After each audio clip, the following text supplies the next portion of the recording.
At the PlayStation 5 reveal event, Sony finally gave us a glimpse at the long-rumored Ratchet & Clank game coming to the new system, and they gave us a huge look into the future of this series. This new game is titled Ratchet & Clank Rift Apart, and like I and many others have been saying for years, it looks like it'll be picking up right where Into the Nexus ended, rather than following the PS4 movie reimagining universe.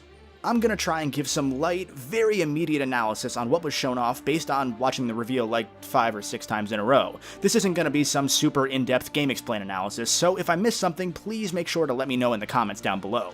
There's a lot I want to say, and even more I want to break down, so let me just get this out of the way first. Holy shit, this game looks amazing. The initial trailer is gonna stutter just a bit in the footage you're watching, I think because of stream issues, but even still, oh my god, it's gorgeous. Rift Apart as a name tells you everything you need to know if you're a Ratchet fan, but if you're not, I'll quickly run it all back a bit. The PS3 future saga of Ratchet games played with Ratchet's desire to find the rest of his species of Lombaxes. More specifically, Tools of Destruction and Into the Nexus focused partly on the idea of interdimensional travel, as the Lombaxes had left this universe using a device called the Dimensionator, leaving an infant Ratchet as one of the only Lombaxes left in the entire universe. The last tease we had in the proper storyline of Ratchet & Clank involved Ratchet moving past the idea of searching for his family, because Clank and his love interest Talwyn were his family, and they needed him far more than he needed to keep looking for his parents. Clank, though, still grabbed the prototype Dimensionator at the very end, and for the past 7 years, that tease has been left unresolved. Rift Apart very much tosses dimensional portals into play immediately. In fact, it's even a game mechanic. Ratchet seems to have a device that lets him leap into dimensional portals spread throughout the levels, and even in combat, sort of in a Portal kind of way. But that's not the only reason it's called Rift Apart, I can guarantee it, because at the very end of the initial trailer, Clank is shot into a different dimension where Dr. Nefarious, one of the main series villains, finally won, where the universe is under his control, and while he's all alone, he meets another Lombax, a female Lombax. And before anybody else points it out, yes, I did notice that she has a tail, which is strange because we know that female Lombaxes aren't supposed to have tails based on the only other Lombax girl we've seen, but I'm just gonna move on, it's not really worth diving into. As Ratchet fans know, the series subtitles almost always have a double meaning, usually a crude one. This one doesn't seem to have the double entendre, but it does sound a lot like Drift Apart. And Ratchet & Clank drifting apart has been a pretty common theme in some of these games before. It'll be interesting to see where this goes. Does Clank team up with this new Lombax girl to find Ratchet? Does the duo's relationship start to fracture a bit over time thanks to whatever it is that's causing the dimensions to destabilize? There are so many ways this could go, but I certainly don't think that Rift Apart is referring to just the dimensional rifts, that's for sure.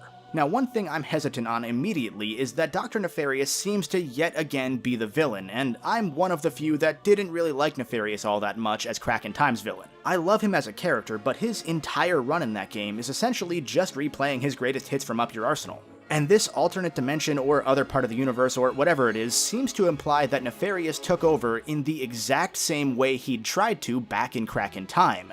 Just instead of using time travel, he's using dimensional travel. If I had to guess, he somehow got a hold of that Dimensionator that Clank had at the end of Into the Nexus, and he overused it to the point that he started ripping a hole in space-time.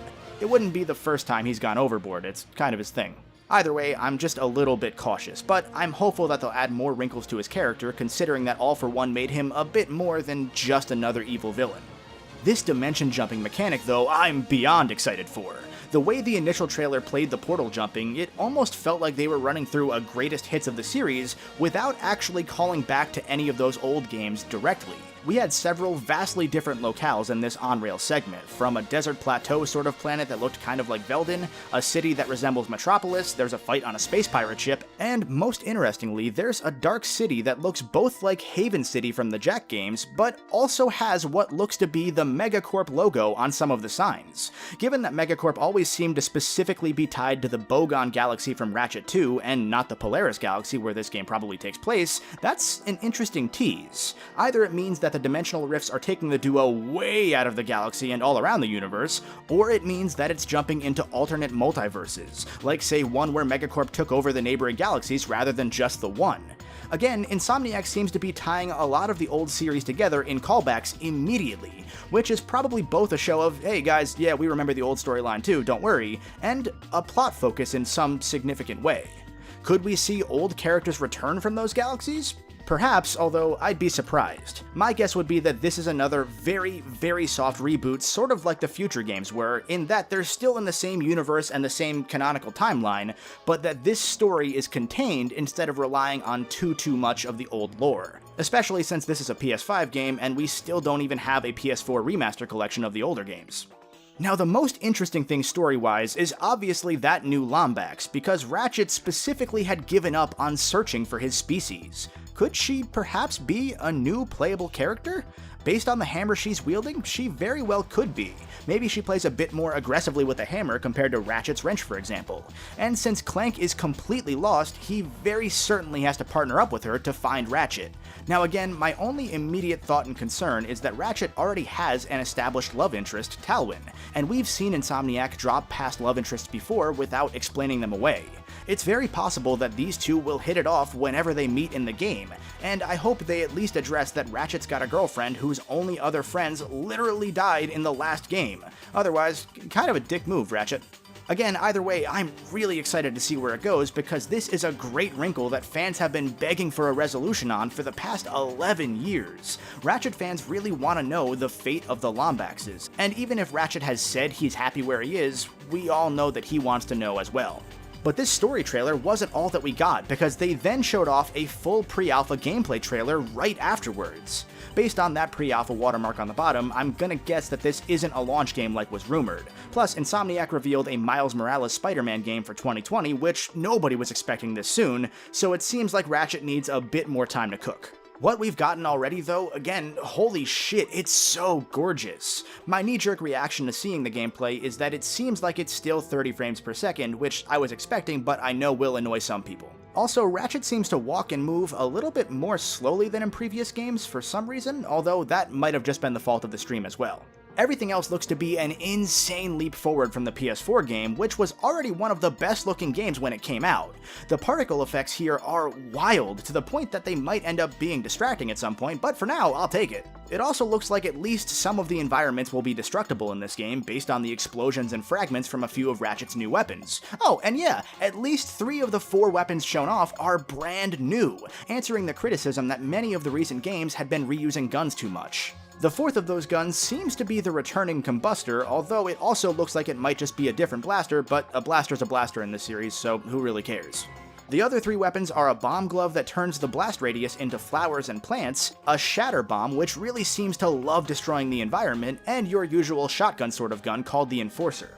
Everything here looks like another leap forward from Ratchet PS4, with very fluid gunplay, and even cleaner user interface, and it looks like Ratchet's got a new strafe move instead of a side jump? That could be really helpful. It's about time Ratchet's got a new dodge move anyway, so again, I'm all for it. There are so many amazing possibilities for the dimensional stuff in combat too. This is the most integrated that a Ratchet game's gimmick has pretty much ever been, besides Secret Agent Clank at least. And another little touch that seems to be really smart planning is that this game reuses a good amount of enemies from Ratchet PS4. We saw sand sharks flying in from dimensional rifts, and robot dogs right before what I'm assuming is one of Nefarious's giant robots as a boss fight, sprinkled in among newer designs for the baddies. These games usually aren't close to the same budget as something like Insomniac's Spider-Man game, so reusing as much as you can while giving a great reason for it is just plain good in my book. I'm not worried about them reusing too much based on the all-new weapons and everything else that they seem to be overhauling, but there's a good chance that we will see more reused and very updated models as we see more of the game.